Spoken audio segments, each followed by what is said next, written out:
It's been moved and properly seconded. Any questions? All in favor by the sign of aye. Opposed is nay. Motion carries. Okay, we have an ordinance on first reading, which has been read into the records.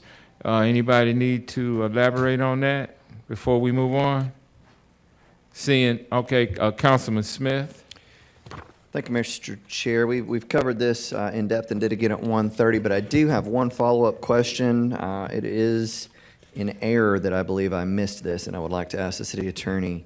Phil, the very end of the ordinance, section 2, it states that it shall take effect 2 weeks from passage. I believe our intent was that it take effect immediately. So do I need to go ahead and amend that at 6 since this has been published that way? Yes, sir. Okay, I just want to make sure that we know that is coming. And that will be immediately on second reading since it was an ordinance. That is correct. Yes, sir. Yeah, if, Phil, if you would just give me the right language, I'd be happy to offer that amendment just to make sure. Okay, sir. Thank you, sir. Thank you, Mr. Chair. Thank you. Madam Clerk, do you have what you need on that item? Okay. Now we'll move on to resolutions. Madam Clerk, let's start with 7A. A resolution authorizing the mayor to enter into an agreement to exercise option to renew for 2 additional terms of 1 year each with North Chickamauga Creek Conservancy in substantially the form attached for office space within a building at Greenway Farm. 7B. A resolution authorizing the mayor to enter into an office lease with Hamilton County Mental Health Court in substantially the form attached for 108 square feet of office space in a portion of the Family Justice Center at 575 Uptain Road, identified as tax parcel number 157MA012 for a term of 2 years with the option to renew for an additional term of 2 years in the amount of $2,376 per term. Item C. A resolution authorizing the mayor to enter into an office lease with Street Grace Incorporated in substantially the form attached for 106 square feet of office space in a portion of the Family Justice Center at 5705 Uptain Road, identified as tax parcel number 157MA012 for a term of 2 years with the option to renew for an additional term of 2 years in the amount of $2,332.08 per term. Councilman Smith. Thank you, Mr. Chair. My apologies. Backing up to A, Donna, can I ask you a quick question on this item, please? Or whoever may know. Yes, sir. It's not a question of whether I certainly approve of this. I do, but it does state within a building at Greenway Farm. Do we intend that to be more or less the barn building that they store a lot of equipment in? Is it the office space that they currently use in our building that we rent out for event space? Do you know the intent for a building in this case, or are we just trying to be general? I think it's they typically done office, yeah. It's for the current office. So my follow-up question would be, when we begin development on the new center out there, does this continue to apply because those offices are not a part of that new plan? There's a 30-day out clause on the lease. If that happens, we'll have that discussion with the Conservancy at that time. Okay, are they aware of that? I just want to make sure they fully understand. And I know I've shown the plans to them and everything they should be, but I want to make sure that they understand that as I'll part of make this sure that agreement. they understand Okay, that. thank you. I appreciate that. Yep. Thank you, Mr. Chair. My apologies there. No problem, Councilman Smith. Okay, Madam Clerk, let's move on to D. A resolution approving or denying the appeal of form-based code case number 19FB00035 for property located at 924 East 8th Street. Councilman Byrd. Thank you, Chair. Ms. Donna, could you give me some insight on this, please? Or else? Okay, thank you.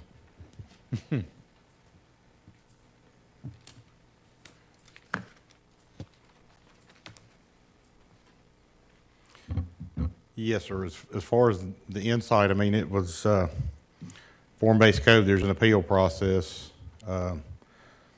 This was a renovation that was submitted.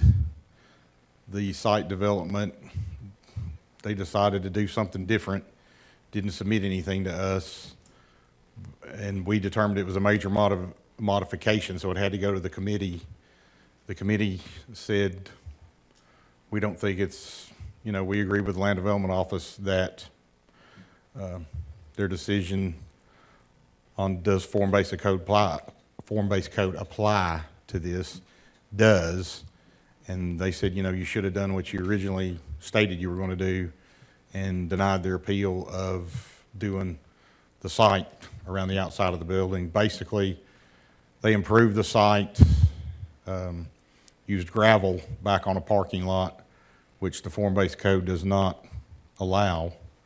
But this is all part of the process. They went through the committee, back to the form-based code committee. They denied their request, so they are appealing this now to this body as stated in the form-based code. But anything specific, like I said, they wanted to use gravel. Form-based code does not allow, only allows gravel parking lots for construction purposes. It says you have to have a dust-free material, and we don't think gravel is.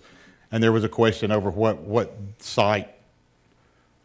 site development is, and in our presentation we have the definitions of site improvements out of the form-based code. So It says a resolution approving or denying the appeal. So today, if we go with this move to approve or deny the appeal, if we approve the appeal, then what's the next steps?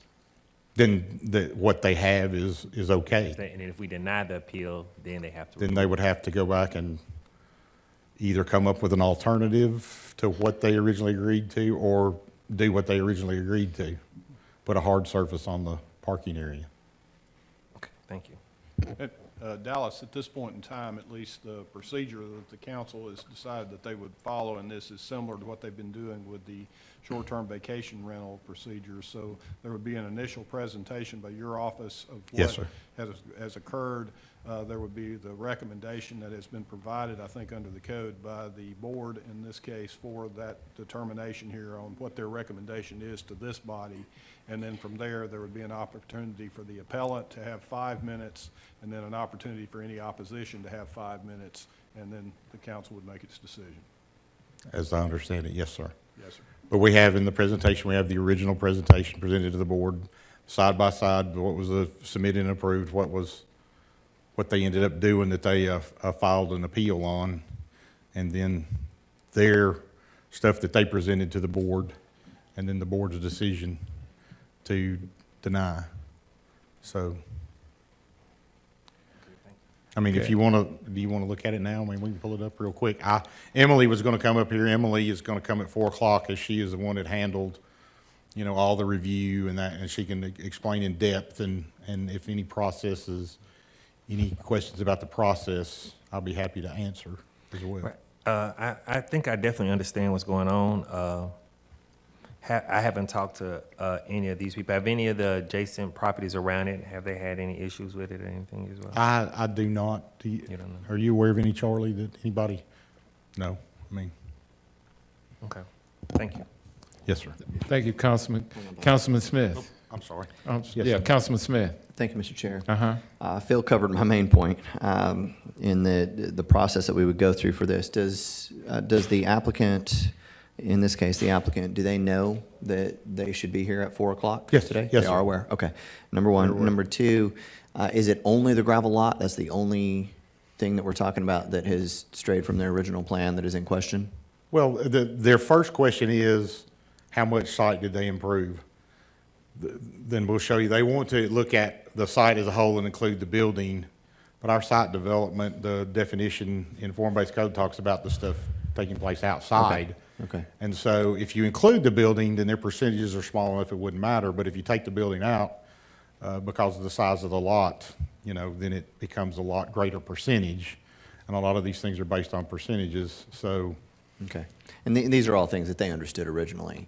well, they submitted a hard service parking lot and all that, and then they decided to put pea gravel back in. And I don't, say this later on, I would say, even if we allow gravel, I think we probably need to keep it to a 3/4 inch gravel, so the average car tire won't track, pea gravel Track is it really around. small, won't track it out on the road.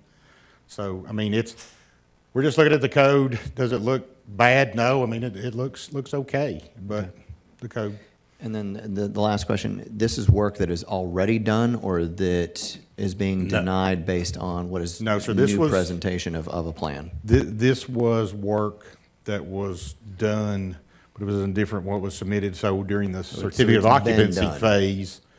But we went ahead and let them have a temporary CO to get in the building, because the building was safe. They renovated some apartments. And then we said, well, we'll go through this process, give you a chance to appeal to them and appeal.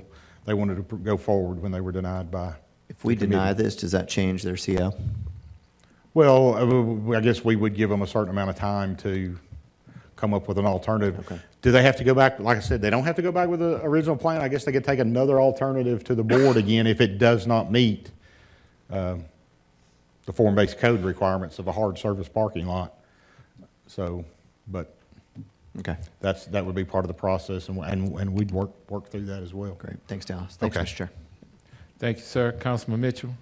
Thank you, Mr. Chair. I have some questions, but if I understand this correctly, all this, the questioning and the applicant or the appellee will get to speak at the 4 o'clock meeting? We'll be going through As that far as I know, process at yes, 4 sir. o'clock? We'll present what we had, and then they can, and then we have their presentation as well that they brought to the form-based code to appeal. Our decision is included in the presentation, so they can go through that as well. Gotcha. Okay, I'm fine till 4 o'clock then. Thank you. Okay, thank you, Councilman. Madam Clerk, E. A resolution authorizing the activation of the Open Spaces Partnership and Animation and Community Enhancement Program to be available for use in all City of Chattanooga parks and open spaces for the cost of park rentals for organizations and individuals that meet the criteria set forth by Open Spaces for an amount not to exceed $50,000. Item F.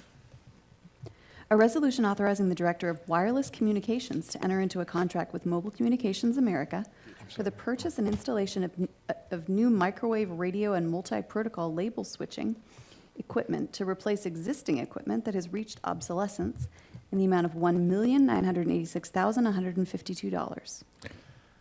Okay, Councilman Gilbert, is this related to this or something else? To E, To E? Okay, Yes. we're going to back up to E. just on open space, is this concluding baseball fields and football fields, or just parks like Coolidge Park or others This is only including the parks. on the parks? Okay, thanks. Okay, thank you, Councilman. Okay, now let's go to item G. I'm sorry, go ahead, Councilman Mitchell. Thank you. Back to F. Okay, Chief, how many years do you think, we're renewing, and I'm assuming we're having to do this because the technology has become a little outmoded, which is usually the case. So in your anticipation, how long will this technology be good before we have to go do this again? I'll let Pat speak to it. Sure. Thank you. Thank you.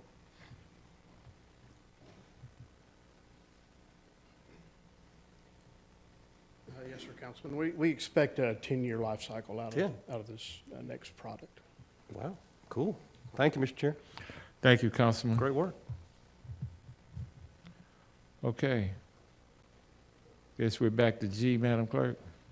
Okay, A resolution authorizing the appointment of Kimikia Sukude as Special Police Officer for the Department of Public Works to do special duty as prescribed herein, subject to certain conditions. item H.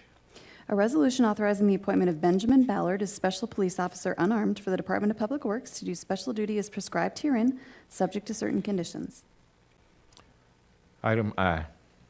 A resolution authorizing the City of Chattanooga as host city for the 2020 Tennessee Municipal League Conference to be held between June 27th through 30th, 2020, to fund and organize the host city reception on Sunday, June 28th, 2020, and will be responsible to provide the venue, beverages, heavy hors d'oeuvres, entertainment, and memento for each of the anticipated 850 attendees for a total project cost of $30,000. Councilman Smith. Thank you, Mr. Chair. I will have an amendment I'm going to offer this evening on this resolution. It's really just changes the language to focus more on the city accepting donations to cover the cost and use as little city dollars as possible. The language will completely replace what we just read, and it will be a resolution authorizing the city of Chattanooga as the host city for the 2020 Tennessee Municipal League Conference to be held between June 27th and 30th, 2020, to accept donations and pay the difference of those donations for a total project cost up to $30,000 to fund and to organize the host city reception on Sunday, June 28th, 2020, in its responsibility to provide the venue, beverages, heavy hors d'oeuvres, entertainment, and memento for each of the anticipated 850 attendees. And I will make that this evening, sir. Thank you very much, Councilman. Thank you. Sure. Okay, item J. A resolution to confirm the mayor's appointments of Rachel Reese, Justin McBath, and Sarah Tolbert to the Chattanooga Public Art Commission. Thank you. Item K. A resolution to confirm the mayor's reappointments of John Brown, Sean LaCrose, and John Henry, and Virginia Ann Sharber to the Chattanooga Public Art Commission. And finally, L. A resolution authorizing the City of Chattanooga and the Shepherd Youth and Family Development Center to accept a donation from AARP Tennessee and enter into a partnership agreement in substantially the form attached with Fitlot Outdoor Fitness Parks to receive a fully funded AARP Fitlot Outdoor Fitness Park, and of which will include equipment, construction, and installation costs associated therewith for a total combined approximate amount of $170,030 and is outlined more fully in the attached donation letter. Thank you. That concludes this part of our agenda session. There is no departmental report, so at this time, I would turn the chair over to Planning and Zoning Chair Darian Ledford.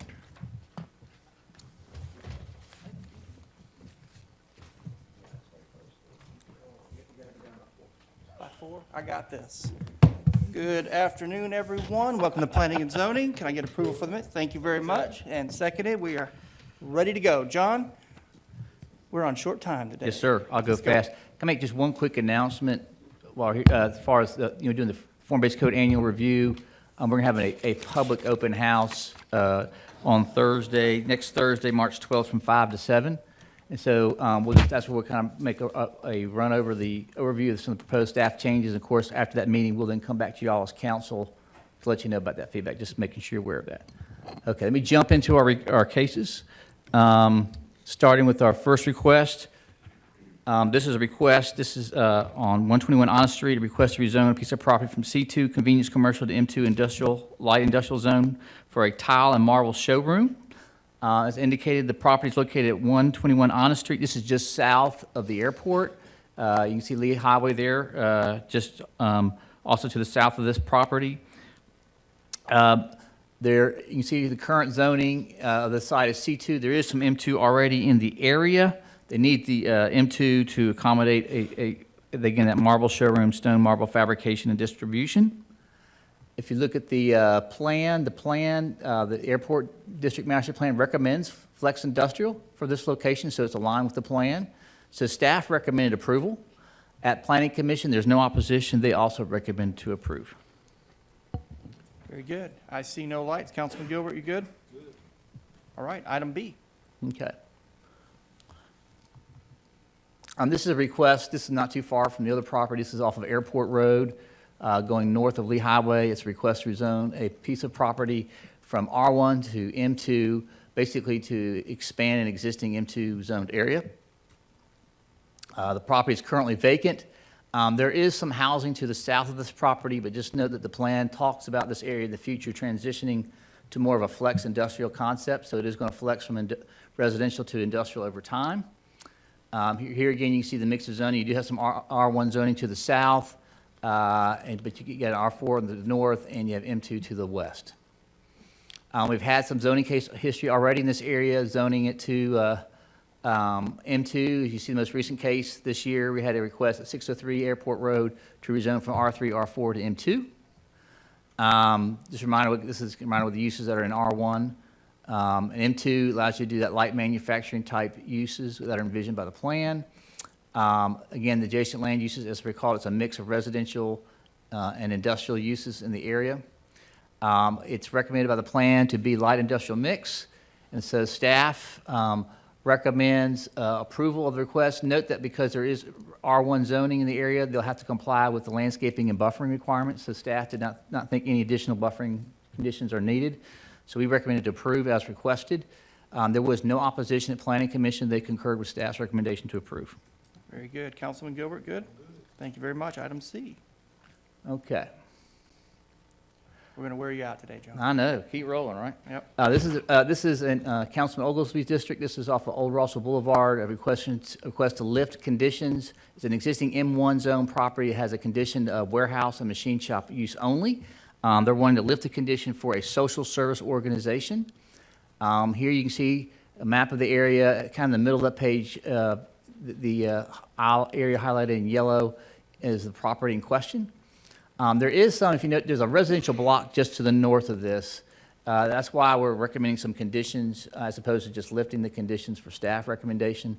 You can see that one block to the north is zoned R2. The rest of it is zoned some kind of commercial or industrial use or zone. So this shows how this property was rezoned. In 1986, it was rezoned from R2 and M3 to M1 with a condition that it be for warehouse and machine shop only. Again, just a reminder that M1 has a lot of uses that are not good for adjacent residential. That's why staff were generally fine with modifying the conditions. We recommended essentially, let me jump ahead here, to basically limit the uses to commercial, office, residential warehousing, and wholesaling only. So it gives that applicant some flexibility in how they use the property, but not have those heavy industrial uses. At Planning Commission, there was no opposition. PC concurred with staff's recommendation. They also asked for comments from the applicant at the meeting, and they didn't indicate any concerns with staff's recommendation to condition it to those uses. Very good. I do see one light. Councilman Mitchell? Are they planning on moving their offices to this facility also, or what are they going to do? I don't know those specifics. We just know that they were wanting to, Councilman Oglesby might want to have information. Yeah, talking about moving it from over by the park over there. Yeah, that's going to be the operation. Okay, thank you. Yes, sir. Thank you. John, we're rolling along. Item D. Yes. This is a request to rezone a property also on the 3000 block of Russell Boulevard from C2 to M1 manufacturing zone to basically expand an existing industrial type business. It's a heating and air distribution company, as I recall. So they need the rezoning. It's currently zoned C2. They would like to zone it to the manufacturing use to expand their business. It's located, as indicated, on the 3000 block of Rossville Boulevard, further south. Again, you can see the adjacent zoning. There is some M1 zoning to the north and east of this property, but to the south and across the street, it's zone C2. C2 permitted uses, I think you all are familiar with those, what you typically find on a commercial strip highway. M1, again, has those heavy industrial uses, which are probably would not be appropriate for a commercial corridor.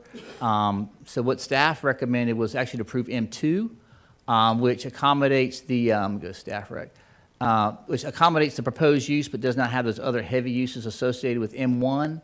At Planning Commission, again, there was no opposition. Asked for comments from the applicant. They indicated they were fine with the M2 as opposed to M1 that would accommodate what they were trying to do with the property. So both PC and staff recommend to approve M2 for that property.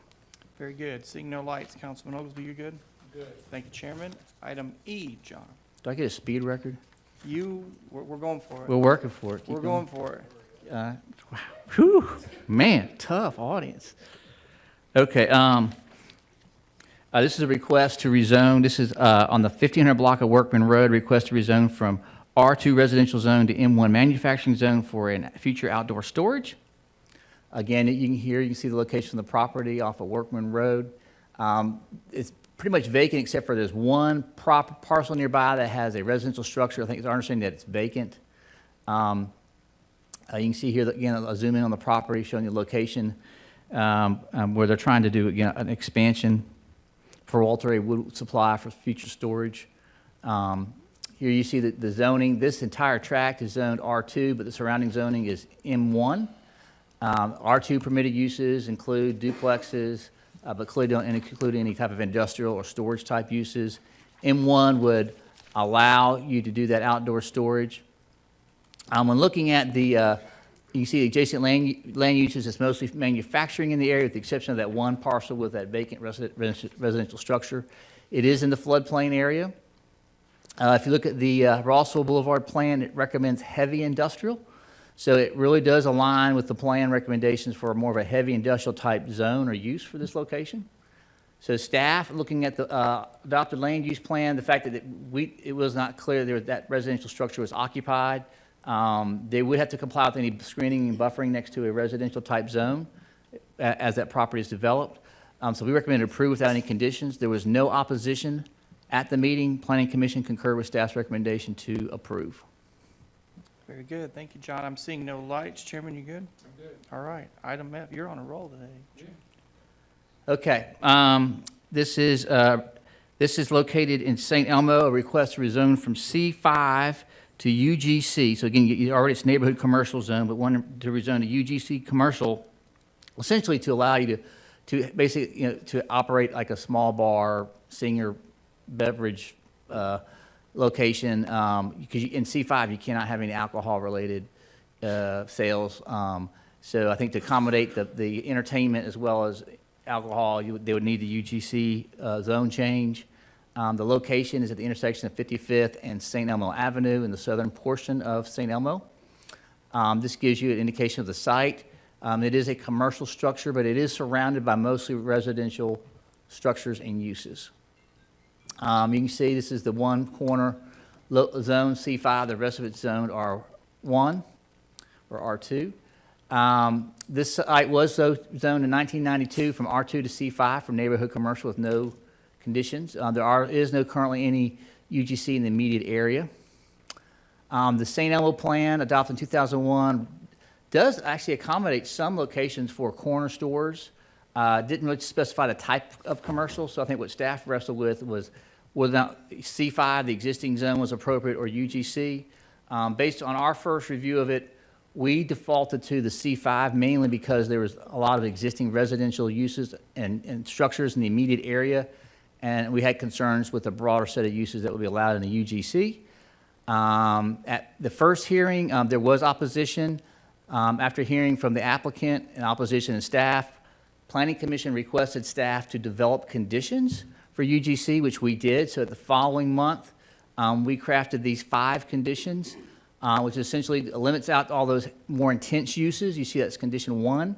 Condition 2 limits the operating hours for the business. The third one, make sure there's no any outdoor amplification of sound. You have the fourth one, limiting the dumpster service hours, and then a building height limitation of 2 stories. At Planning Commission, again, there was still opposition. There was basically an adjacent property owner who had some concerns about the use expanding beyond what it currently is in a UGC situation. That was basically, we had one individual that expressed some opposition. Planning Commission added one additional constraint as a recommendation. They basically changed condition number 5 from a maximum of 2 stories to a maximum of 1 story. So it comes with you with a recommendation from Planning Commission to approve with those 5 conditions noted above. Very good. Thank you, John. Chairman Oglesby, are you good? Yeah, we can move on. Roger. You ready, John? Yep. G, please. Okay. This is in the downtown area, a request to rezone from UCX6 urban commercial to DCX6. So really all we're changing is the context for this property.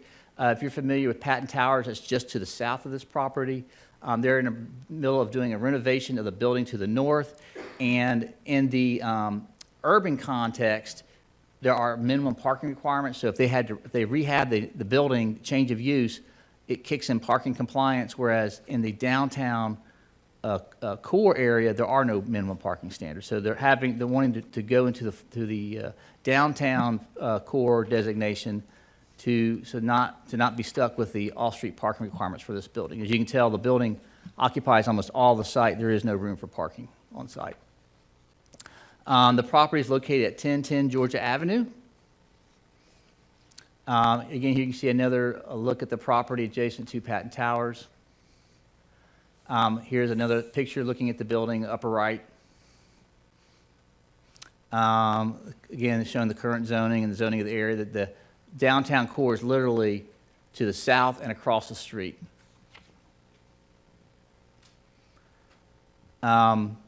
So when staff looked at this, what we looked at is basically what's going on with this building and this block. It's already adjacent to a 12-story building. I think Patton Towers is 10 or 12 stories. It's a 6-story building. Most of the buildings on this block occupy most of the lot area. So the downtown, we didn't have an issue with shifting this particular parcel from the urban to the downtown context, given the height of buildings in this area and how much of the existing parcels are already occupied by building footprint. So we didn't have any issues with that change. We recommended approval at Planning Commission. There was no opposition, and PC concurred with staff's recommendation to approve.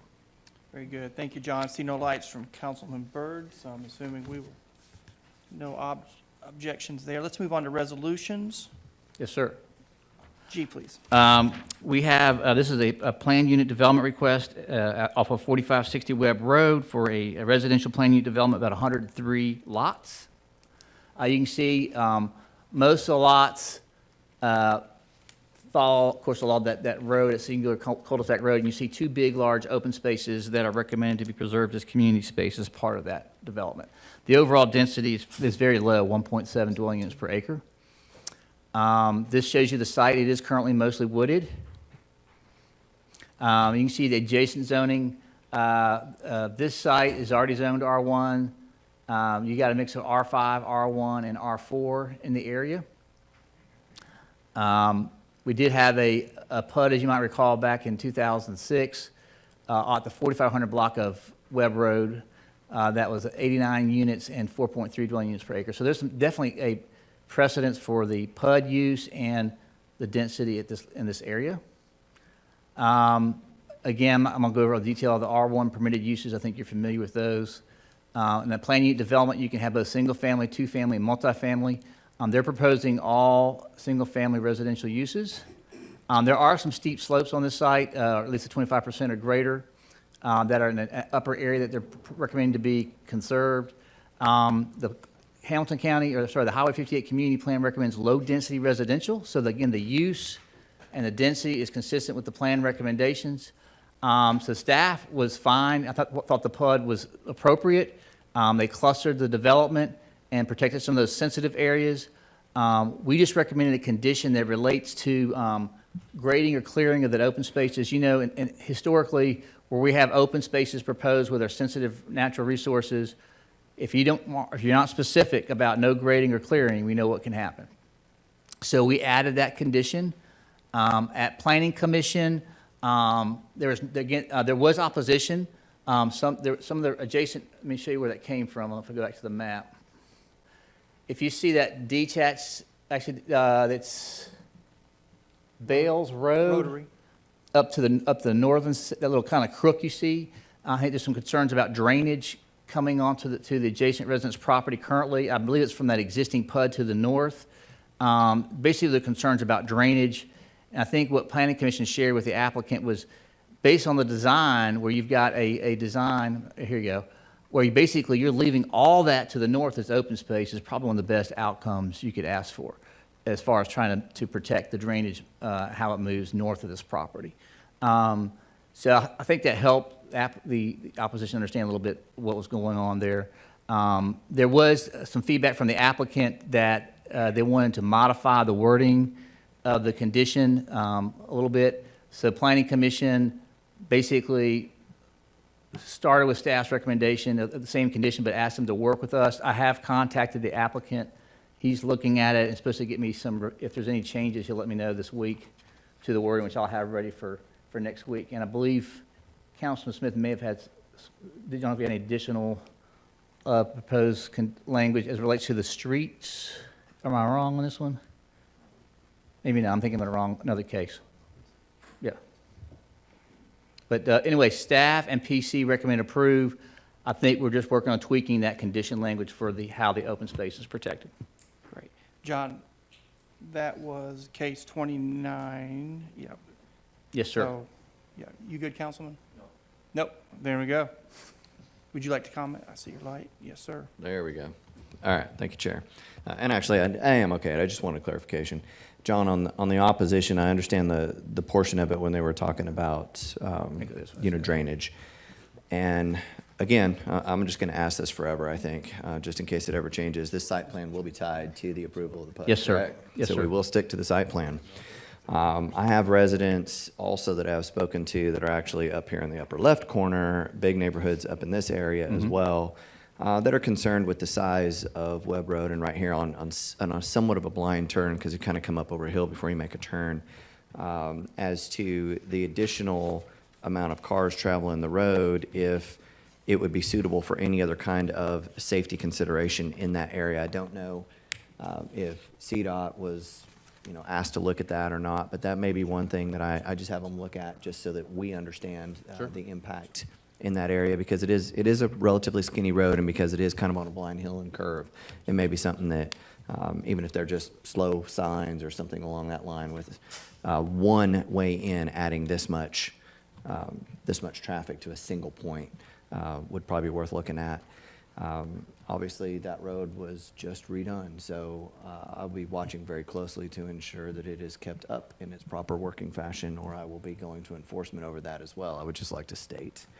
But yeah, I'm good with it. I think the neighbors are generally good. They're just concerned primarily about the safety of that turn and getting in and out of their neighborhood with the egress and entrance of this one being almost right across the street. So the way that they're kind of catty corner like this, I don't know if that provides any challenges, John, from a traffic perspective in safety of them trying to pull out both at the same Right. time, but that would be my biggest concern with. I can follow with where those are. CDOT to see if they have any additional comments. If you wouldn't mind, just make sure that they've put eyeballs on it and there's no concerns there would be much appreciated. Okay. All right. Thank you, John. Thank you, Mr. Chair. You're welcome. Thank you, sir. Councilman Mitchell, I see your light. Yeah, thank you, Mr. Chair. I would like to suggest, due to constraints of time, that after we do I, we skip the steep slopes and floodplains update, because your committee is going to be meeting in a couple of weeks about that anyway. Yes, sir. I'm and just going to mention the time change and it'll turn it over to you. Thank you. You're welcome. John, let's go to item I. Sep. I think this is just a resolution to develop a duplex special permit in R1. So it just, all that does is ask us to, am I on point? That just basically commence the work on that, and we're already drafting, hope to have it to the, it'll be the April PC, which then will put on your dais in May. Very good. Thank you, John. And Councilwoman Coonrod, I see your light snuck in there. Yes, thank you, Chair. Just a couple of questions. Just want to understand, why is it in bold? What does that mean? Do it mean that it was put on the agenda at the last minute and it No, just? it wasn't put on at the last minute At the at last all. minute? Okay, No, and, they followed the 2-week correct procedure. okay, so it just happened to appear in bold. Yeah. And how did everybody become a sponsor on here? I mean, I don't remember a discussion taking place about anybody sponsoring. I may have been absent, I guess. Yeah, I can answer that. We actually had a really healthy discussion on that, and you were in favor of it. Well, that, I'm saying, but I was trying to figure out if I was absent because I clearly said that I supported and want to be a sponsor. I think Bird and I both said that. Great. and our Would you like to name be in- added to that Of as a course, sponsor? yeah, and Both my you and colleague. Absolutely. Mr. City Attorney, can you make sure that Yeah. happens? It seemed like it I was, welcome that. yeah, Thank you. It shouldn't have been a question. Now I know where you're going. Thank Yeah, you so much. Considering that they're all in our district. You're batting 1,000 today. I love it. Is that all you have? That's it. Thank you, ma'am. I appreciate your support on that. It's a great tool, great tool. I'm going to turn this over to Councilman Mitchell for time change. Yes, thank you. Sorry, we're moving along. So March 24th, where our steep slope subcommittee will meet. It was originally announced at 12 p.m. That has been moved to 2 p.m., if you would note, March 24th at 2 p.m., our next steep slope subcommittee meeting. Chairman?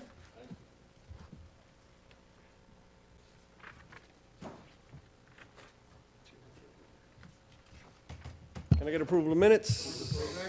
All those in favor say aye. You okay? Yeah. All right. We are going to start, it looks like they have me starting with transportation. We'll start with Tuesday, March 3rd, today, and there's ordinances on first reading. Would you please read 6B? An ordinance closing and abandoning the unnamed alley at the northwest corner of 146G N008 and the denial of the abandonment of the 200 block of Roberts Street and the unnamed right-of-way to the west of 1715 Ivy Street is detailed in the attached map, subject to certain conditions. Councilman Byrd, was this for the previous one, or are you, That's for this one. for this one? Okay, go ahead. Yes, sir. It should read District 8, not District 9. And Blythe, we discussed this. I did not receive any information from the applicant saying that her neighbors signed off to with it's okay to abandon these alleys, the other two. But have we talked to anyone about maintenance of these alleys? Because that's one of her main discretions were that I understand transportation want to keep our alleyways, but one of her main discussions was that she has to maintain it constantly because we don't. Is there anything in place for us to make sure that we keep these maintained so it won't become a burden for her? Well, we don't, I think regular maintenance of clipping vegetation, I think Public Works does, but that's the extent of the maintenance that we do on alleys. There's not anything else that we can do. It's typical that residents do some maintenance on their alleys. It relates to, basic stuff that happens. Coming up with clipping vegetation, but also cleaning as well, like I don't know who's Could you move your mic closer Don to you? does not want to address that question. Are you Thank you. saying, no, there's no maintenance, or are you saying you don't want to address that question? Yeah, okay. What did he say?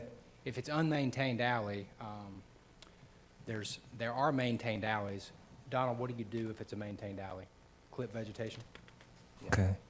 So do we know if these two that she's trying to get abandoned, are they unmaintained or maintained alleys? I should be able to find that pretty quickly, but I don't. Okay. All right, well, we can have a discussion afterwards. I just, that's a good point, that if these are, we want to keep them as, these thoroughways for us, but we also need to put something in place to make sure it stay maintained, because we'll have a lot more of these coming up. But we can discuss it later on today, once we can find that information, okay? Okay. Thank you. Great thought, Councilman. Councilperson Coonrod. Thank you, Chair. Is there a reason why we do not maintain the alleys?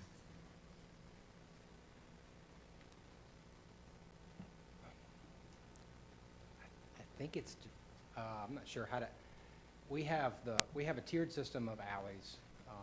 We have platted alleys all the way up to platted and accepted alleys. And platted and accepted alleys are considered open and are maintained, which means that vegetation is cut in them.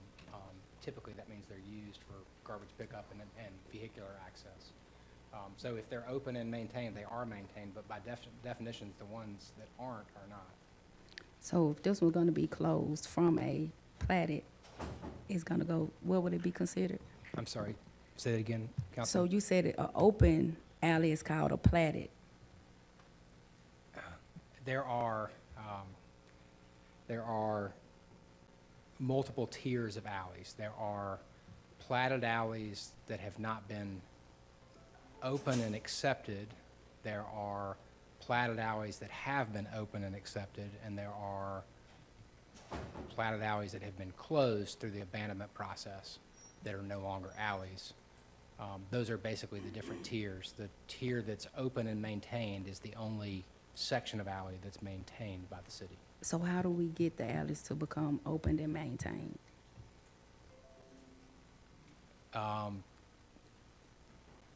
Typically, as with streets, developers or property owners are responsible for bringing them up to a certain condition to make them maintainable.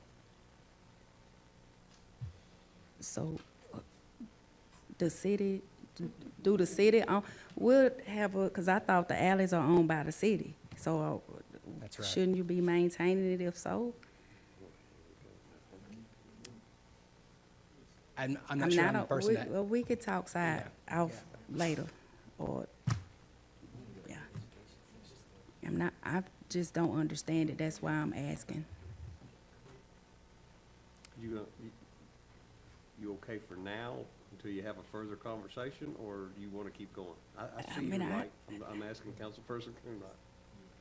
I don't want Blythe to feel like I'm picking on them or nothing, but I honestly, Well, just trying to understand.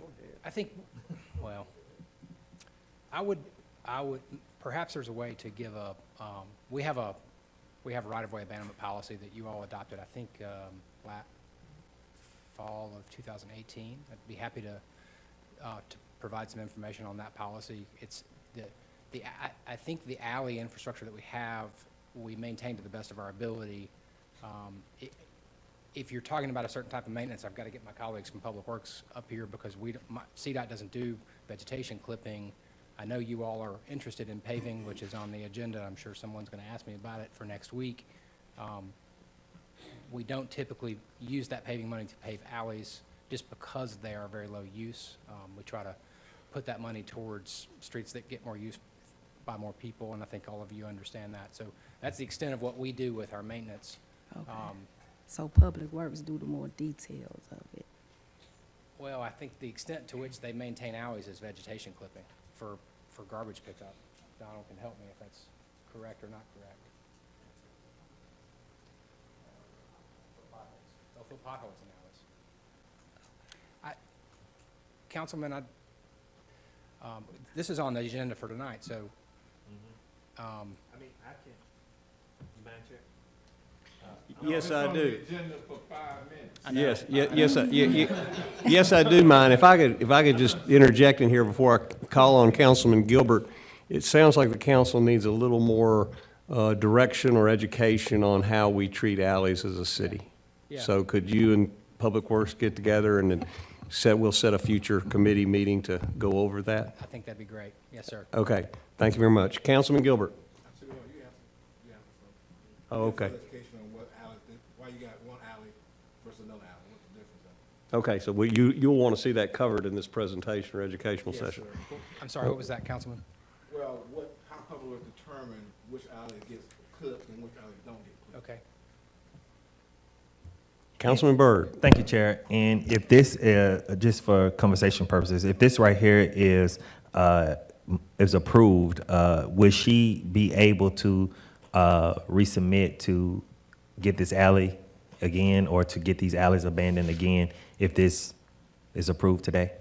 This ordinance is approved? What's in front of, there's two versions, as I understand it. Right, if we approve the recommended for approval by transportation, because when we talked, you said that these are things that you guys really want to keep, these alleyways, and keep a hold of. So after the explanation and we sit and talk, would she be able to submit again to abandon these alleys if we feel as a body that, hey, what you're saying really don't make sense to maintain if you're not, to keep if you're not gonna maintain them? That makes sense.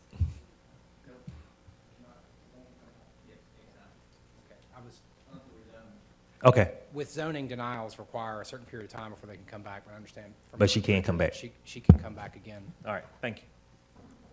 Thank you, Councilman. Seeing no more lights on 6B, we'll move to next week. Ordinance's first reading, 6H, please. An ordinance closing and abandoning partially the right-of-way of the northwest and northeast corner of 4th Street, southeast corner of 3rd Street and Cherry Street, southwest corner of 3rd Street and Walnut Street as detailed on the attached map, subject to certain conditions. Councilman Oldham, Carry on. you're okay? I'm You understand what they're doing there?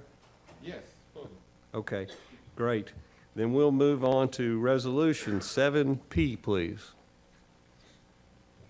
A resolution authorizing the administrator for the Department of Transportation to enter into an agreement with Tally Construction Company Incorporated relative to contract number T200022202 for construction services associated with citywide resurfacing in the amount of $7,441,783.71, with a contingency amount of $744,178.37, for a total amount of $8,185,962.08. Councilman Smith? Thank you, Mr. Chair.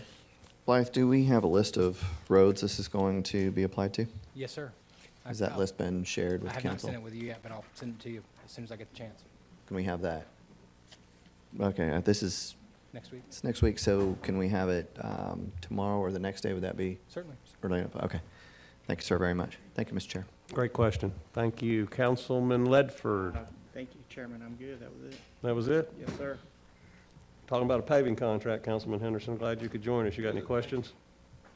The question's already been asked, so can we get a list? So you're okay? All righty. Thank you then. Does that do it for us today? Looks like it. Looks like we're moving into Public Works. Thank you, Mr. Bailey. Thank you, sir.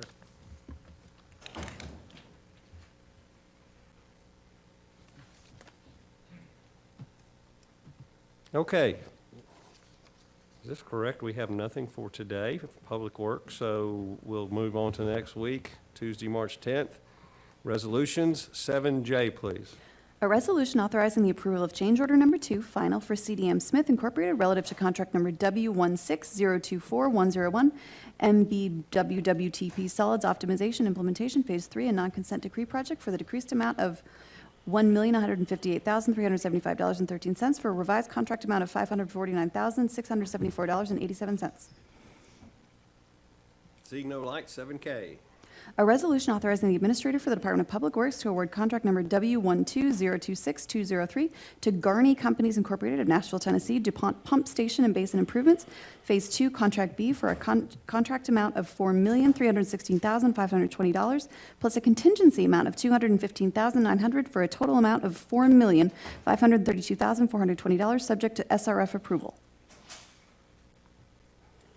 No lights, okay. Let's go to L, please, 7L.